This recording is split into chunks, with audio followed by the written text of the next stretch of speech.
제목이 나왔는데요. 물음표가 찍혀 있죠. 일단 운동권이 스펙 더 좋다. 지금 여당에서는요. 지금 민주당을 향해서 운동권 청산론 막 이런 걸 주장하는 상황이거든요. 근데 어떤 분이 운동권이 따지고 보면 스펙이 더 좋다. 이렇게 얘기를 했다 그러네요. 자, 누가 그 얘기를 한 건지 영상으로 확인해 보겠습니다. 50대, 60대 정치인 중에서 운동권이었던 사람과 운동권이 아니었던 사람을 놓고 지역에서 경쟁력을 놓고 보면요. 운동권이었던 사람이 스펙이 더 좋은 경우가 많습니다. 운동권에 대한 안티프레임 같은 경우에는 이제 60대 이상 이거나 아니면은 40대, 50대 비운동권에게 먹히는 프레임이고 30대, 20대는 모르는 얘기거든요. 예. 그러니까 따지고 보면 운동권 정치인들이 스펙이 더 좋다. 뭐 더 능력 있다라고 들리기도 해요. 그럼 최근에 뭐 운동권 청산론 이게 뭐 젊은 세대한테 통하겠습니까? 약간 이런 문서이거든요. 그런데요. 시간을 좀 한 1, 2년 돌려서 보면 당시에 이준석 대표는 그렇게 얘기하지 않았습니다. 들어보시죠. 586 기득권이 즐기는 이러한 이권은 무거운 세부담에 허덕이는 국민의 고열이고 집권 세력의 노랫소리 높은 곳마다 국민들의 원성이 높은 상황입니다.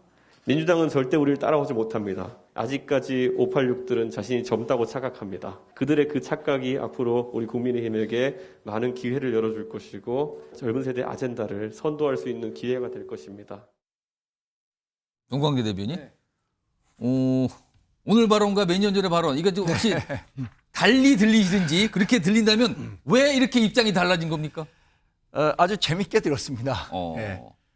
불과 한 3, 4년 정도밖에 시간 차이도 많이 있지 변하지 않아요? 않았는데 그러면 그때는 틀리고 지금은 왜 맞은가에 대한 설명도 함께 이준석 개혁신당 대표가 내놨으면 뭐 설득력을 일부 살 수도 있었겠습니다만 달라진 거는 소속 정당이 달라졌는데. 그렇죠. 예. 달라진 것은 자신의 처지와 상황만 달라진 거죠. 그때는 거대 민주당과 경쟁해야 하는 여당의 대표 혹은 보수 정치인이었고 지금은 오히려 민주당과 어쩌면 결을 같이 해서 이번 그 선거를 윤석열 정권 심판 프레임으로 몰고 가려고 하는 의도가 있기 때문에 그게 달라진 거죠. 가장 그런 근본적인 차이 때문에 2019년에 했던 발언과 지금의 발언은 큰 차이가 있다고 봅니다. 그런데 여기서 간과할 부분이 있습니다. 20대 때 가졌던 스펙을 30년 지나서 비교할 수 있을까요?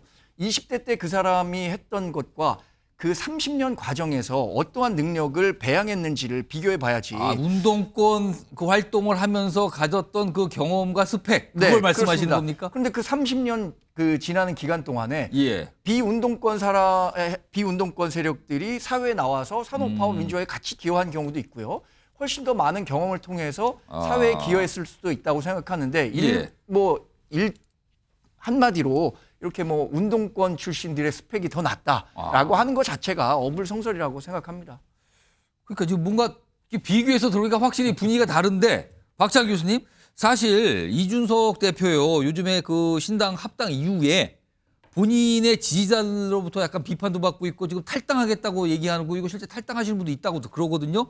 이런 상황에서 이준석 대표 586 운동권에 대한 약간의 평가나 기류 변화 이거 지지자들이 어떻게 좀 받아들이겠습니까? 이준석 대표가 뭐 그 민주당이나 또는 586 운동권에 대해서 우호적으로 평가한다 그런 것지는 않아요. 사실 어떻게 보면은 검찰 권력 심판론이나 운동권 심판론 모두 모두가기로 다 비판합니다. 이준석 전 대표는. 근데 다만 무게 중심이 어딨냐? 무게 중심이 제가 봤을 때는 6대 4 정도로 소위 검찰 권력 심판론.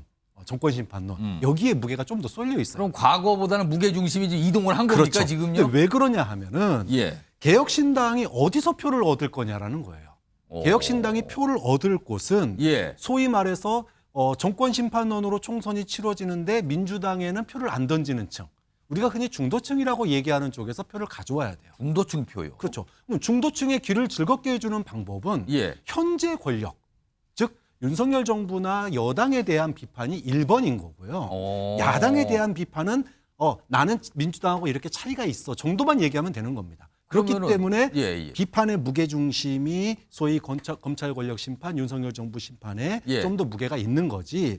그렇다고 해서 뭐 586을 비판하지 않거나 민주당을 비판하지 않거나 그런 건 아니다. 혹시 지금 이 사실은 개혁신당 이게 이제 이름을 똑같아요. 윤석 대표가 만들었던 신당이 그대로 써도 개혁신당인데 여기에 지금 합당해서 이 포함이 된 4개 세력 중에서 민주당에 계시다가 탈당하신 분들 이런 분들을 혹시 의식해서 하는 말은 아닐까요?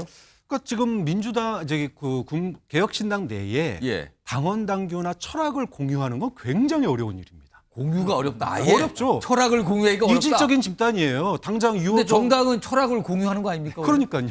그러니까 지금 내부의 갈등을 최소화하기 위해서는 외부로의 그 갈등을 만들 수밖에 없습니다. 그 외부로의 갈등이 어디냐? 1번은 윤석열 정부와의 차별성이고 2번은 민주당과의 차별성인데 예. 어디다가 무게중심을 둘 거냐? 개혁신당은 앞으로도 저는 선거 전략이 주되게는 윤석열 정부와의 차별성에 좀 더 무게중심을 둘 수밖에 없다. 왜?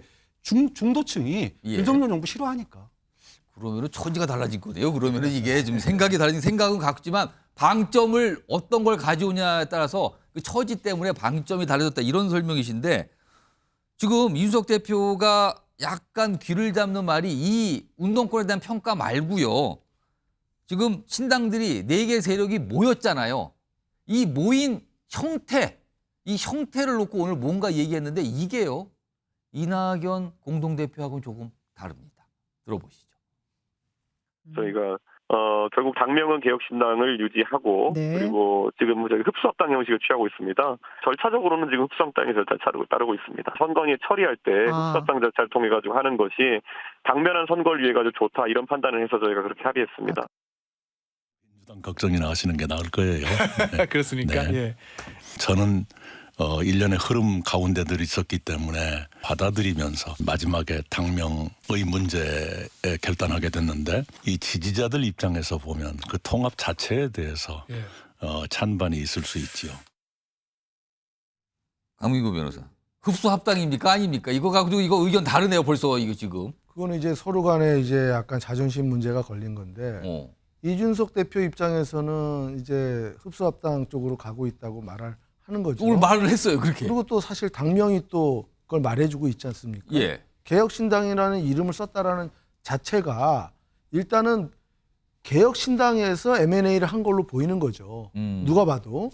근데 이제 진성준 의원이 이제 이낙연 그 공동대표한테 그거를 비꼬듯이 얘기하니까 흡수된 거 아닙니까라고 그러니까 하니까. 이낙연 대표는 또 약간 좀 이렇게 기분이 언짢으셨는지 불쾌한 표현이었죠. 민주당 걱정이나 해라 어. 그렇게 이제 대받아친 건데 결국은 지금 아까 이준석 대표가 말한 대로 어떤 선관위라든가 당 통합 과정이 절차적인 거를 흡수 합병 쪽으로 지금 절차를 진행하고 있다는 걸로 봐서는 이게 흡수 합당이 맞는 것 같고요. 뭐 당명도 그렇고 그래서 아마 근데 그 문제는 사실은 어떻게 보면은 그 당시에 개혁신당이 어떻게 보면 약간 좀 지분이 좀 많았던 것 같아요. 네, 그래서 지지율도 좀 높았고. 예. 그래서 아마 이제 뭐 민주당 쪽에서 나오신 분들이 그냥 그런 걸 용인하고 들어간 것 같은데 뭐 나중에 선거할 때도 저는 개혁신당이라는 이름이 더 나은 것 같아요. 솔직히 말해서 다른 당은 기억이 잘 안 나요. 너무 막 길고 새로운 네, 뭐 이런 게 미래 붙은 너무 정당이 복잡한데 많았죠. 개혁신당이 이름도 심플하면서 뭔가 이렇게 메시지도 있고 예. 그렇기 때문에 그 아마 당 내에서 협의를 해갖고 그리로 가자 이렇게 된 것 같은데 중요한 건 근데 그게 아닙니다 사실은 나중에 이제 이 총선이 끝나고 나서 예. 실질적으로 그 안에서 누가 이제 헤게모니를 잡냐가 중요한 것이지 예. 뭐 이름이 그 개혁신당이 돼갖고 흡수합병 했다고 해서 과연 이준석 대표가 그만큼 무슨 주식회사의 지분처럼 이게 확고하게 뭘 갖고 있는 건 아니거든요. 그거는 앞으로 이준석 대표의 어떤 능력이 달려 있는 것 같습니다. 지금 두 가지 내용을 연속해서 다뤄봤는데 하나는 개혁신당, 새로 생긴 이 제3지대 통합정당의 정체성과 관련된 부분 그리고 또 한 가지는 그 당 안에 주도권을 누가 갖느냐는 부분 어떻게 보면 다 과제로 남아있거든요. 아직까지 뭔가 깔끔하게 매듭이 지어진 것 같지는 않은데요. 그런데요. 개혁신당이 갖고 있는 과제가 하나 더 있습니다. 이게 어떻게 보면 가장 현실적인 과제인데요. 화면에 있습니다. 기호 3번입니다. 기호 3번. 이걸 지금 개혁신당이 노리고 있거든요. 그렇다면 국회의원, 보유한 국회의원이 많아야 돼요.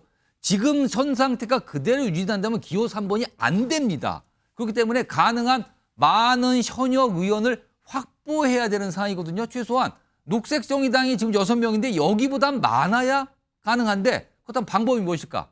정치권에서 이런 얘기하죠. 여야에서 공천 탈락하시는 분, 한마디로 말씀드리면 컷오프 되시는 분들을 이삭 죽게 해야 되는 거 아니냐, 이런 얘기가 좀 나오는데요. 이와 관련해서 이낙연 공동대표가 내놓은 말이 있습니다. 들어보겠습니다. 물론이죠. 그분들께 무슨 흠이 있거나 그러지 않는 한 배척해야 될 이유는 없죠. 예. 네, 물론입니다. 그분들께 결정적인 흠이 있지 않는 한 받아야죠. 받겠다는 거잖아요. 가능한. 뭐 상관없습니다. 친문이든 뭐 영남 중지든 그냥 안 되신 분들 다 오세요라고 일단 손을 내민 겁니다. 그런데요. 손을 지금 벌써부터 내미는 것 같은 분위기가 있는데 다음 화면에 정리되어 있습니다. 지금 두 분 얘기가 오늘 보도를 통해서 나왔어요. 여기 보시면 황보승이 무소속 의원과 양정숙 무소속 의원, 두 의원은요 각각, 한 분은 개인사 논란이 크게 문제돼서 여당에서 떠나신 분, 한 분은 부동산 관련 의혹이 제기돼서 민주당, 야당에서 떠나신 분인데 지금 다 무소속이 됐어요. 근데요, 우선 황보승 의원은 2주 전에 이낙연 측근 이원욱 만났다. 그리고 2월 16일쯤 입당 논의 예정이다. 개혁신당으로 갈 수 있다는 겁니다, 지금요. 그리고요, 양정숙 의원은요, 입당 여부 타진, 2월 15일까지 결정 요청, 뭐 이런 얘기, 입당과 관련된 보도가 나오고 있어요, 지금요. 박성준 의원. 네네. 이 두 무소속 의원은 논란이 크게 돼서 당에서 떠나신 분들은 아닙니까?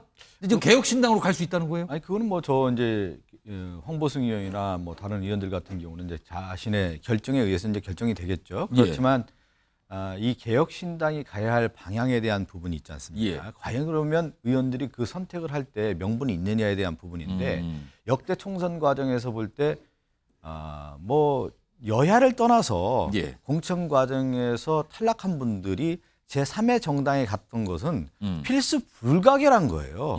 있을 수밖에 없는 거 아니겠습니까? 자기의 정치적 생명력을 유지하고자 다른 당을 선택하는 것은 그것은 불가피한 건데 과연 이제 몇 사람이 갈 거냐에 대한 부분인데 개혁신당은 지금 4명을 보유하고 있지 않습니까? 그러면 한 3명만 더 보유해도 3번을 받을 수 있는 거기 때문에 그것은 아마 목표를 달성하지 않을까 저는 조심스럽게 예측할 수 있을 것 같고요.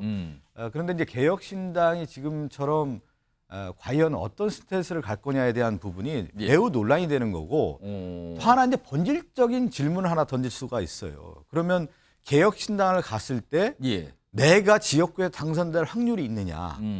그런데 저는 여의도의 국회의원이라는 분들은 생존력에 있어서는 탁월한 분들입니다.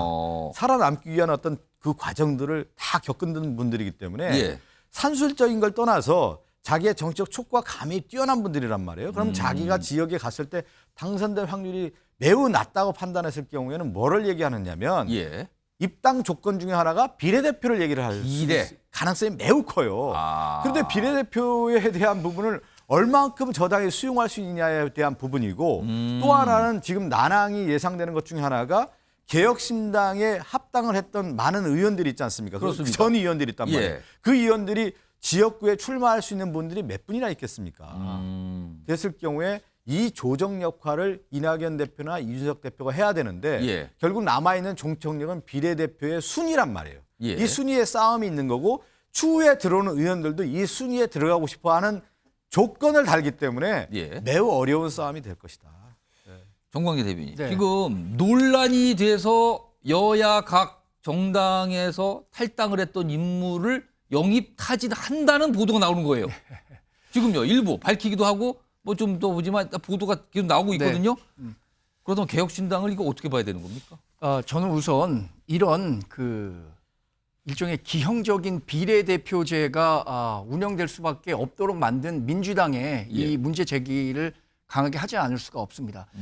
3번, 기호 3번 정당을 얻으려고 하는 이유는 당연히 네이밍 효과 때문이죠. 3번. 우선 정당 이름이 노출됐을 때 더 많은 표를 받을 수 있다는 건데 근데 이 준연동형 비례대표제라는 것은 그 태생 자체가 이런 위성 정당을 만들 수밖에 없는 상황으로 가는 거였잖아요. 이런 준연동형 비례대표제를 이재명 당대표 독단의 결정으로 이뤄냈다는 것 자체에 일단 우선 문제점을 제기하고 싶고요. 또 하나는 이 현역 의원들을 몇 명이라도 조금 더 확보하면 정부로부터 받는 경상 보조금과 선거 보조금을 더 많이 받을 수 있기 때문에 예. 이 부분에 사활을 걸고 있다는 거 아닙니까? 어. 근데 지금 논란이 되고 있는 두 사람의 의원, 이 방송에서는 굉장히 순화해서 사실은 이삭줍기라고 탈당될 때 굉장히 논란이 됐던 인물들이었어요. 그래서 이걸 의원들이지만. 방송에서는 순화해서 예. 이삭줍기라고 했지만 그 이삭은 다음 해에 싹을 틔울 수 있습니다. 그러나 이삭이라기보다는 쭉정이에 가까운 거죠. 아. 그러니까 이 이삭줍기라는 용어 자체도 저는 잘못됐다고 봅니다. 그리고 이렇게 문제가 됐던 의원들을 많이 포함을 해서 예. 이번 선거에 그러면 후보로 낼 수 있을지, 그렇게 후보로 냈었을 때 국민들이 이 사람들을 믿고 표를 줄 수 있을지, 이 부분에 대해서는 전혀 별개의 문제라고 저는 보고 있습니다.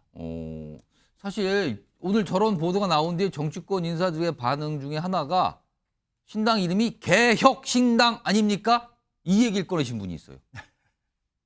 근데 문제가 발생을 해서 당을 나가셔서 무소속으로 있는 분을 받아들이는 거와 개혁신당이란 이름과 맞습니까? 라고 문제 제기를 하신 분들이 오늘 꽤 있었습니다. 저 내용을 가지고요. 글쎄요. 아직은 정해진 건 아닙니다. 그냥 얘기가 나왔고 보도를 통해서 알려졌어요. 아직까지 뭘 정하진 않았습니다만 개혁신당 쪽에서 뭔가 접촉을 하고 있고 고민을 하고 있는 것만은 분명해 보이는 상황입니다. 한번 지켜보도록 하겠습니다.